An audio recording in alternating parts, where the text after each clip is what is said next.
Buonasera, in questo nuovissimo video di Shara Production, in cui mostreremo come aggiustare la situazione quando sul wifi ci dirà accesso a internet illimitato. Questa non è la soluzione a tutti i problemi, ma io l'ho aggiustato così e voglio condividere questa soluzione con voi. Allora, qua ci spunterà chiaramente il triangolino con il punto esclamativo giallo e ci dirà accesso a internet limitato, anche qua connettività limitata, una cosa del genere. Un problema potrebbe essere il disturbo di un'altra rete wifi.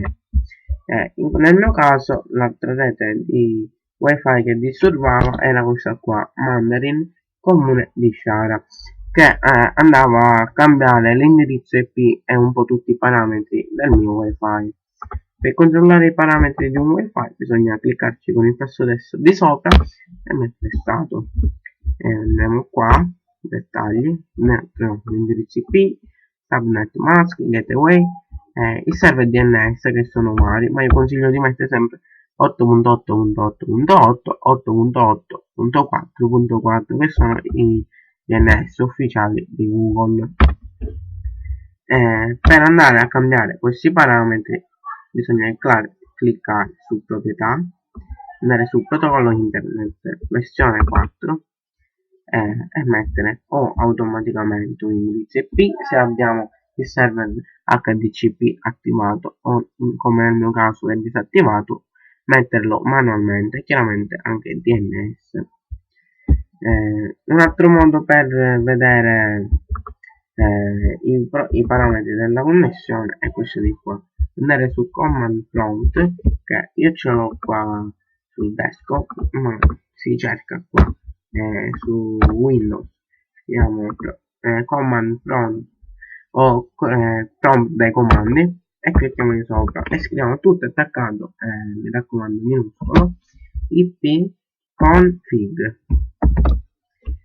Clicchiamo invio e lui ci darà tutti i parametri.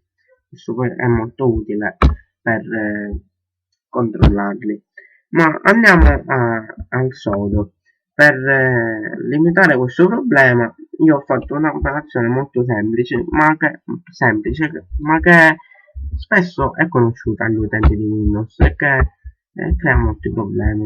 Bisogna andare su command prompt, sempre lo stesso, cliccare con il tasto destro e mettere esegui come amministratore, mettere così e scriviamo questa frase precisamente così: netsh WLAN set hosted network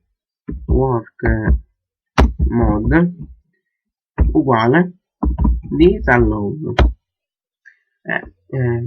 Dovete scrivere precisamente questa frase senza nessun errore, perché sennò vi dirà che c'è qualche errore e non vi farà compiere l'operazione.